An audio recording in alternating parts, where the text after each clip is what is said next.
अच्छी और सच्ची खबरों की शुरुआत करेंगे राम मंदिर के साथ। श्री राम की नगरी अयोध्या में 22 जनवरी को होने वाले प्राण प्रतिष्ठा की तारीख जैसे जैसे नजदीक आ रही है, वैसे वैसे प्राण प्रतिष्ठा समारोह में होने वाले कार्यक्रमों और मंदिर के गर्भगृह में विराजमान होने वाली रामलला की मूर्ति को लेकर तस्वीर और साफ होती जा रही है। श्री राम मंदिर ट्रस्ट के महासचिव चंपत राय के ताजा बयान के मुताबिक रामलला की 3 मूर्तियों का निर्माण कार्य करीब 90% पूरा हो चुका है और बाकी बचा काम भी कुछ दिनों के अंदर पूरा कर लिया जाएगा, जिसके बाद 20 दिसंबर तक 3 में से किसी एक रामलला की मूर्ति का चयन होगा।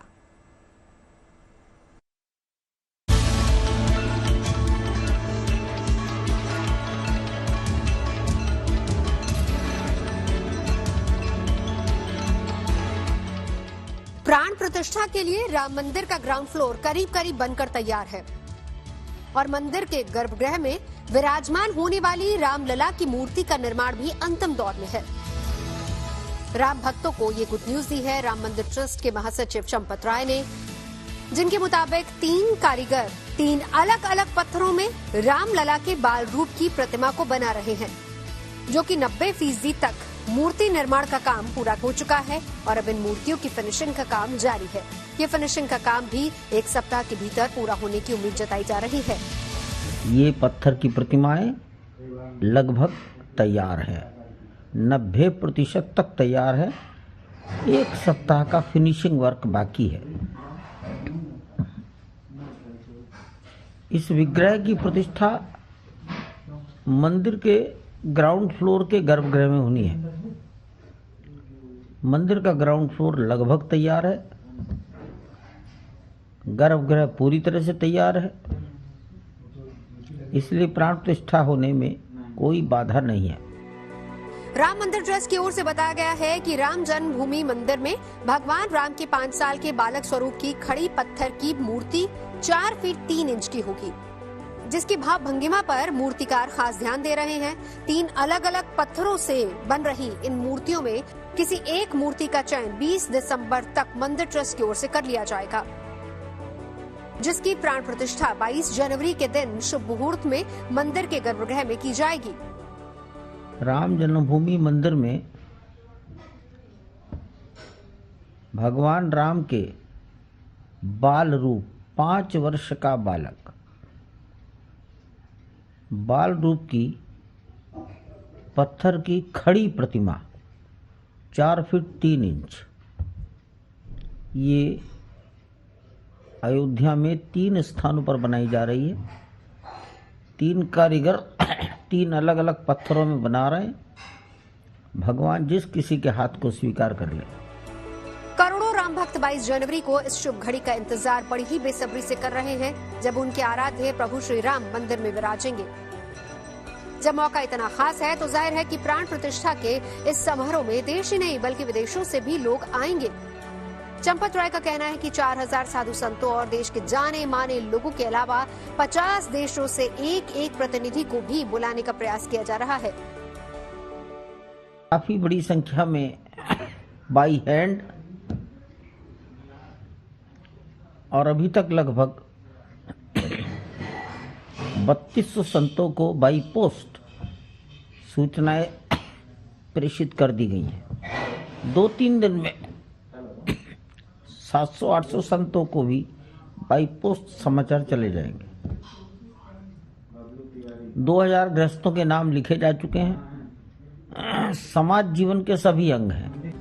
22 जनवरी को होने वाले प्राण प्रतिष्ठा समारोह के लिए वक्त बेहद कम बचा है। ऐसे में धार्मिक अनुष्ठान से लेकर मेहमानों के आने जाने तक, सुरक्षा से लेकर अयोध्या को सजाने संवारने तक हर काम इन दिनों युद्ध स्तर पर चल रहा है। कोशिश यही की जा रही है कि तय समय सीमा के भीतर ही इन सभी कार्यों को पूरा कर लिया जाए, ताकि प्राण प्रतिष्ठा समारोह को यादगार बनाया जा सके।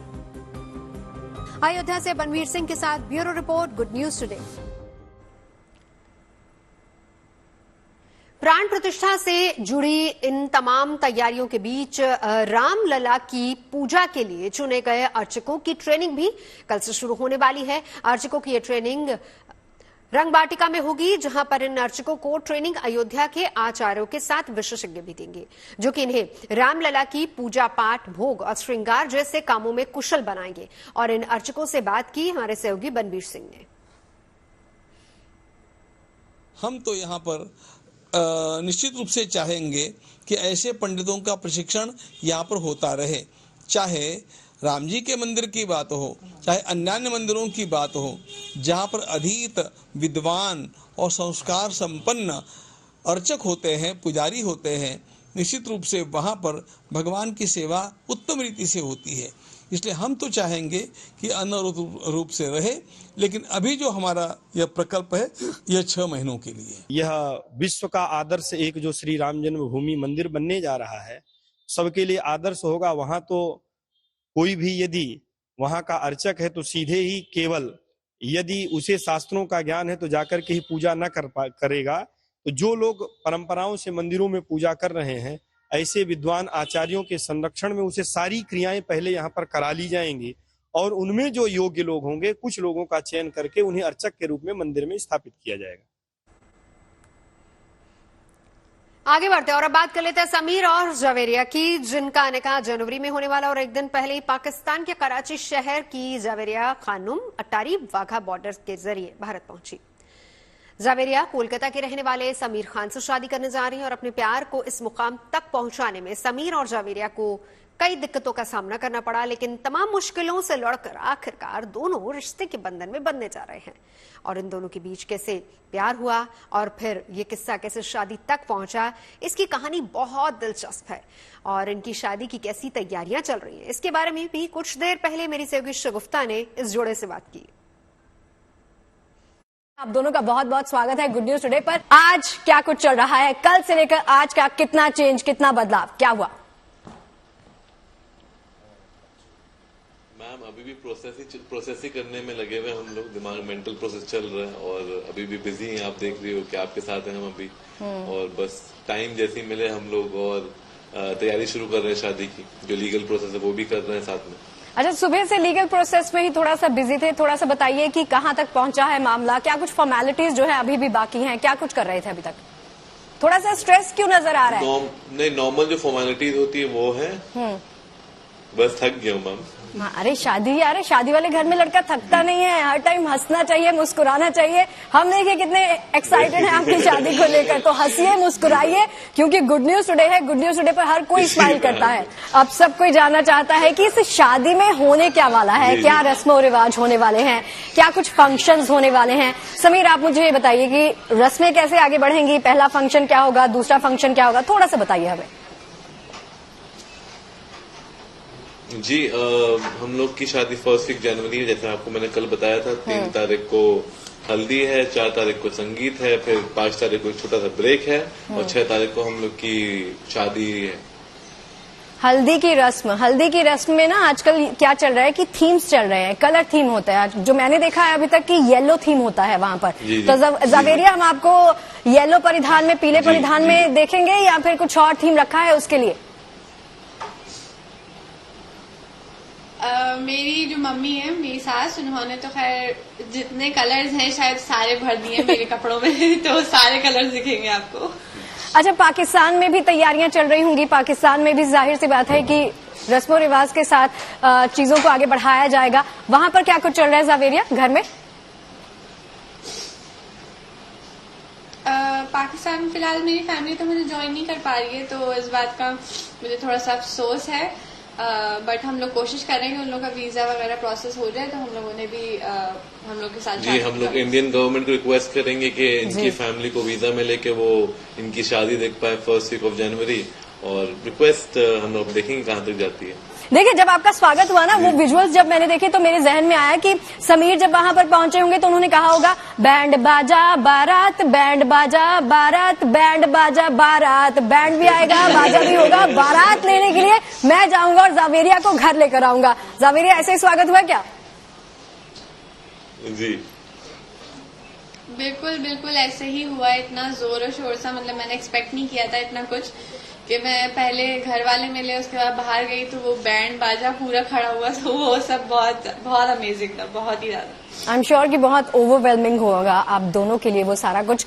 अभी मुझे बताइए कि अभी क्या कुछ आगे की जो भी हो रहा है। समीर जावेरिया, देखिए जब गाना बजाना नहीं होता ना तो शादी तो देखिए अधूरी अधूरी सी लगती है। मैं चाहती नहीं कि ऐसा माहौल हो, तो गाना तो होना चाहिए। और जावेरिया की तरफ से स्पेशल रिक्वेस्ट आई है। जावेरिया, शादी का मौका है भाई, दुल्हन तो गाएगी ही।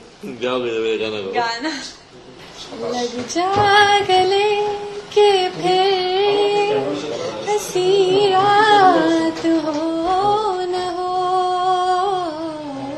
शायद फिर इस जन्म मुलाकात हो न हो, लग जा गले से। जावेरिया, कोई प्रोफेशनल ट्रेनिंग ले रखी है क्या गाने की? लग रहा है क्योंकि इतने सुर में आप गाती हैं, इतनी प्यारी सी आवाज है। वो शौक जो है ना वो दिखता है आपकी आवाज में, झलकता है। मुझे बताइए जावेरिया की शादी को लेकर आपने कोई कलर थीम डिसाइड किया है कि लहंगा किस कलर का होगा? मैं लहंगा पहनूंगी या मैं साड़ी पहनूंगी या मैं सूट पहनूंगी, क्या कुछ डिसाइड किया है या फिर शरारा? बिल्कुल, शादी के दिन का मुझे शादी के दिन का हाँ मेरा लहंगा है और वो मेरी फेवरेट कलर है जो बिल्कुल अनार वाला रेड होता है ना, मुझे वो बहुत पसंद है। तो मेरी जो सास है, मेरी मम्मी, उन्होंने वो ही बनवाया है, बहुत खूबसूरत है। अच्छा, मुझे जावेरिया ये बताओ कि कोलकाता के रसगुल्ला के साथ हमें कराची का हलवा भी मिलेगा क्या शादी के मेन्यू में? कराची का हलवा यहाँ अवेलेबल हो तो जरूर खाऊंगी। नहीं, मेन्यू में रखा होगा ना, क्योंकि दिलचस्प सा मेन्यू होने वाला है, कॉम्बिनेशन होने वाला है। बिल्कुल, चलिए दूल्हे डिसाइड वैसे करेंगे कि हो सकता है थोड़ा सा क्रॉस बॉर्डर वेडिंग है तो उसमें मेन्यू भी कुछ इसी टाइप, मेन्यू में थोड़ा सा तड़का, थोड़ा सा फ्यूजन होना चाहिए। दूल्हे राजा ये बताइए कि शेरवानी में दिखाई देंगे, सूट में दिखाई देंगे या कुछ स्पेशल परिधान पहने हुए हमारे दूल्हे राजा दिखाई देंगे? दोनों में दिखाई। दोनों में कैसे? शेरवानी मैं पहनूंगा पहले 3 घंटे, फिर सूट पहनूंगा अगले 3 घंटे। अच्छा, आगे बढ़ते हैं। बात कोरोना महामारी के बाद कार्डियक अरेस्ट से बढ़ने वाली मौतों को रोकने की कोशिश की। आज केंद्र सरकार की तरफ से कार्डियक अरेस्ट यानी कि दिल की धड़कन अचानक बंद होने पर सीपीआर यानी कार्डियोपल्मोनरी रेसिस्टेशन की ट्रेनिंग आम लोगों को दी गई और Indian council of medical research यानी आईसीएमआर की रिपोर्ट के मुताबिक कोविड-19 के बाद दिल के रोगियों की संख्या में 14% का इजाफा हुआ है। इनमें ज्यादातर मरीज 30 से 40 साल के युवा हैं और पिछले 1 साल से सोशल मीडिया पर अचानक हार्ट अटैक से मौत के कई वीडियोज भी हमने देखे हैं।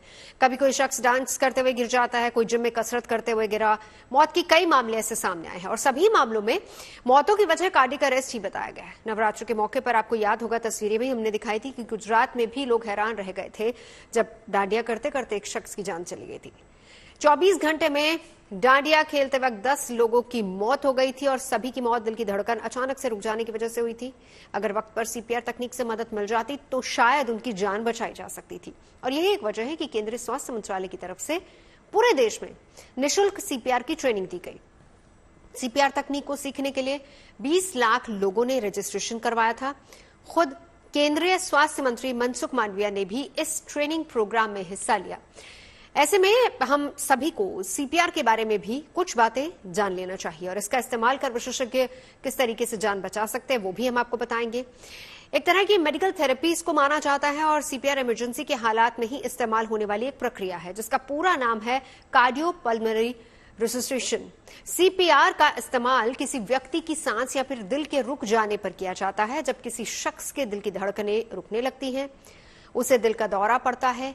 ऐसे हालात में तब दिल खून पंप नहीं कर पाता है और जिसकी वजह से खून के जरिए मस्तिष्क, फेफड़ों समेत शरीर के दूसरे हिस्सों तक पहुंचने वाला ऑक्सीजन भी रुक जाता है। ऐसी स्थिति से उबरने के लिए सीपीआर बेहद कारगर साबित हो सकता है। ऐसे में हमें जान लेना चाहिए कि बचाव की प्रक्रिया क्या है। सीपीआर करने से पहले व्यक्ति को किसी ठोस जगह पर लेटा दिया जाए। फिर इस तकनीक के जरिए प्राथमिक उपचार देने वाला व्यक्ति उसके पास घुटनों के बल बैठ जाए और उसके नाक और गले की जांच करके ये तय किया जाता है कि उसे सांस लेने में कोई रुकावट तो नहीं है। इस दौरान जीभ अगर पलट गई है तो उसे सही जगह पर उंगलियों के सहारे से लाया जा सकता है। अब आप भी समझिए सीपीआर कैसे दिया जाता है, एक एक करके हम आपको बताएंगे। सीपीआर के लिए आप दोनों हाथों को एक दूसरे के ऊपर मरीज की छाती पर बीचों बीच रखें। 100 से 120 प्रति मिनट की दर पर जोर से छाती पर धक्का दें और हर धक्के के बाद छाती को अपनी सामान्य स्थिति में आने दें। सीपीआर में दबाव और कृत्रिम सांस के एक खास अनुपात को ध्यान रखना जरूरी होता है। अगर 30 बार छाती पर दबाव बनाया जाता है तो 2 बार कृत्रिम सांस दी जाती है। छाती पर दबाव और कृत्रिम सांस देने का अनुपात 30/2 का होना चाहिए। कृत्रिम सांस देते समय मरीज की नाक को 2 उंगलियों से दबाकर मुंह से सांस दी जाती है। ऐसा इसलिए किया जाता है क्योंकि नाक बंद होने पर ही मुंह से दी गई सांस फेफड़ों तक पहुंचती है। सांस देते समय ये खास ध्यान रखना चाहिए कि फर्स्ट एड देने वाला व्यक्ति लंबी सांस लेकर मरीज के मुंह से मुंह चिपकाए और धीरे धीरे सांस छोड़े। ऐसा करने से मरीज के फेफड़ों में हवा भर जाती है। ऐसी प्रक्रिया में इस बात का भी ध्यान रखना होता है कि जब कृत्रिम सांस दी जा रही है तो मरीज की छाती ऊपर नीचे हो रही है या नहीं। यह प्रक्रिया तब तक चलने देनी चाहिए जब तक पीड़ित खुद से सांस लेना न शुरू कर दे। तो आप देखेंगे ठीक है आप आर यू ओके, तो इफ इज नॉट रिस्पॉन्डिंग मतलब इनमें से बेहोशी में तुरंत आप इमरजेंसी को एक्टिवेट करिए। किसी को बोलिए आप जाके एईडी लाइए, एम्बुलेंस बुलाइए या 112 जैसे इंडिया में फोन करिए। जैसे आपने इमरजेंसी किया इसके बाद साथ साथ आपको पल्स और इनकी सांस देखनी है, ये चल रही है कि नहीं है।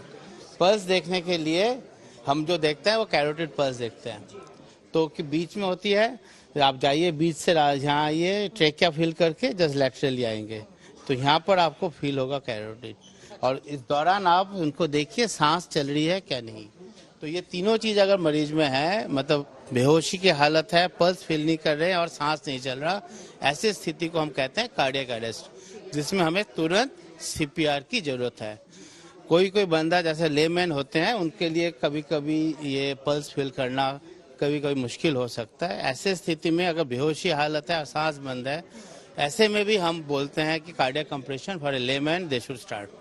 ठीक है, फिर सर क्या करें अगर ऐसी स्थिति में आपको एक व्यक्ति मिला? आपको लगे तो आप कर दो, तो इनको फिर नहीं आप करो, तो कार्डियक कंप्रेशन करना पड़ेगा। उसके लिए सबसे पहले पेशेंट को आप एक्सपोज करिए, उनको डिग्निटी देखते हुए, मान्यता देते हुए, और बीचों बीच जहाँ निपल लाइन के ऊपर यहाँ पर आपको हथेली रखनी है अपने एक हाथ की। किसी तरफ से आपका दाएं बायां किसी तरफ से भी आप कर सकते हैं। दोनों हाथ को लॉक करिए, देन यू आप स्टैंड करिए, ऐसे लेवल में रहिए कि आपके घुटने और मरीज का घुटना एक लेवल हो, जिससे कि ठीक फोर्स दे पाए। नहीं तो आप फोर्स आप ठीक से दे नहीं पाएंगे और उससे इफेक्टिव नहीं होगा। फिर इनके खबरें सच्ची होनी चाहिए, अच्छी खुद ब खुद लगती हैं। Navjot Randhawa signing off. आप सुन रहे गुड न्यूज और देखते रहिए गुड न्यूज टुडे।